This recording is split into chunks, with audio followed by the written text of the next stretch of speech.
elle est solide comme tout, tu sais. Tu te Et souviens facile. ta chapelle qui était délicieuse? Ah ben écoute, ça C'était génial. je la garde. De toute façon, elle existe toujours.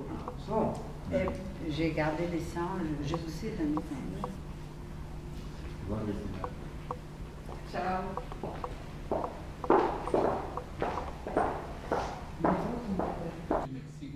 Ah. Je suis ravie. Qui m'aide à garder les enfants. Je suis à vous là. Bravo. Les Dupont, tu vois. Les Dupont. Christina, bonjour. Bonjour. Alors, parlez-nous un peu de cette tradition des morts au Mexique, de cet hôtel, Alors, de cette œuvre magistrale. merci pour le magistrat. L'œuvre contient surtout les 4 éléments, c'est-à-dire les feux, qu'on a éteints parce que dans un musée on ne peut pas avoir de Oui, bougies, bien sûr. la terre, le vent et l'eau. Les bougies, c'est pour que les morts puissent venir et retourner voir les chemins. La terre, c'est pour se souvenir qu'on est de la terre, qu'on vient de la terre et qu'on va dans la terre. Et les vents et l'eau, les 4 éléments. Ensuite, il y a la coutume de mettre sur les hôtels les crânes en sucre qui viennent et sont fabriqués dans l'État de Mexico à Toluca. Oui. C'est l'État qui fabrique le plus des confiseries en sucre pour cet événement. Et sur les tombes, il y a toujours la nourriture que les morts ont aimée pendant leur vie. Donc il y a toujours la tortilla qui est issue du maïs, les piments, les mangues, les frijoles, les haricots noirs, les riz et du copal, que c'est une sorte d'encens qu'on brûle à ce moment-là. Et évidemment la musique, parce que la musique au Mexique ne peut pas manquer. Et là, nous savons, j'ai mis un chanteur français, mais il y a Agustín Lara, Consuelito Velázquez, qui est l'auteur de Bésame Mucho, José Alfredo Jiménez, un de nos grands chanteurs, compositeurs. Et les groupes, cette fois-ci, j'ai personnifié le groupe de Los Tigres del Norte qui chantent des corridos, qui sont très, très, très connus aux États-Unis et au Mexique, et très populaires. Le petit chien. Et justement, alors, le petit chien, oui. Il vient de sortir une chanson sur un chien, donc ça a tombé très bien parce que ça allait avec la chanson. Et on a fait cette énorme Catrina pour montrer que la mort est toujours là, mais qu'on s'amuse pas mal, comme disait Octavio Paz, on dort avec elle, on la dorlote, on danse avec elle, et puis bon, il y a toujours ce côté humoristique. Avec le diable. Les diables, elle joue avec les diables. Voilà, et puis bon, évidemment qu'il y a les crânes en papier mâché, comme il y a surtout les tombes et les maisons au Mexique. On a voulu recréer un tout petit peu ce qui est cette énorme fête mexicaine ici au musée du Quai Branly.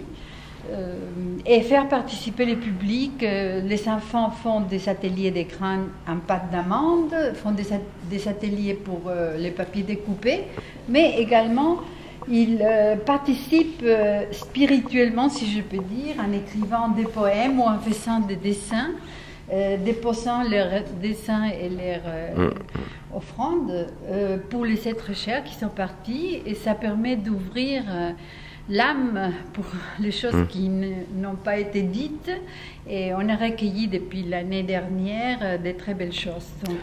Est-ce que vous pouvez nous parler des origines de cette coutume au Mexique? Mais au départ, ça a beaucoup changé avec l'arrivée des Espagnols, et c'est une coutume précolombienne, mais... c'est une coutume précolombienne? Oui, oui, oui. Au départ, c'était ça, et petit à petit, les éléments se sont rajoutés. Et ce qu'on a fait ici aujourd'hui, c'est que je pense qu'il faut faire, c'est que chacun compose l'hôtel à sa manière, et on met les éléments actuels, contemporains, mais liés aux traditions. Donc on ne casse pas la tradition, mais on change les éléments avec les éléments de notre époque. Alors, y aura-t-il une rencontre avec les morts? Ben, je pense que oui, puisque si on a la vie, on a la mort en soi, et si on a la mort en soi, on a la vie en soi. Donc il faut pas paniquer. De toute façon, il vaut mieux pouvoir rire un peu, donner un visage qu'on ne connaît pas puisque personne ne sait ce que c'est. Donc dans tous les pays, de toute façon, il y a des offrandes, il y a des souffrances, il y a des tristesses, mais il faut rajouter un tout petit peu la joie aussi, les coloris et la nourriture, comme le font aussi en Inde, dans beaucoup de pays aussi, font la tradition des fêter, d'aller voir, de se souvenir de cet être cher. Qui ne se souvient pas d'un être cher? C'est un peu plus triste dans la méthode en France quand même. Hein. Il y a tout ça, oui. Justement, je suis très contente de le faire ici en France parce que je vois que tout le monde participe et tous les enfants sont tout de suite, ils sont ni pères ni rien, ils sont tous dessinés des squelettes, ils ont tous fait des poèmes. C'est formidable. Ça veut dire qu'il suffit de donner une petite ouverture pour que les choses puissent sortir. Et même les adultes sont souvent émerveillés de voir que nous, on célèbre une peine, mais on l'attrape quelque part avec une chose un tout petit peu plus gaie qu'une souffrance ou qu'une solitude. Alors Christina, vous êtes donc en France depuis très longtemps, vous êtes mexicaine, oui. Vous êtes fille d'un poète, c'est ça? Oui. Artiste vous-même? Oui, oui, oui. Parlez-nous un peu de votre carrière d'artiste. Je suis fille d'Adam Rubalcaba, qui est un poète, architecte et photographe mexicain, et qui, grâce à lui et à ma mère, à l'époque où il n'y avait pas peut-être des écoles maternelles et tout, à l'âge de 2 ans, ils m'ont mis à dessiner, en me racontant des histoires ou en me lisant des histoires, et puis après on me disait dessine. Mais là j'ai vu un petit garçon de 3 ans qui a dessiné merveilleusement bien, donc je me suis dit c'est pas anormal qu'une fille à 2 ans, si on la met à dessiner, si on la raconte des histoires, si on stimule quand même son imagination, c'est normal que ça donne des fruits.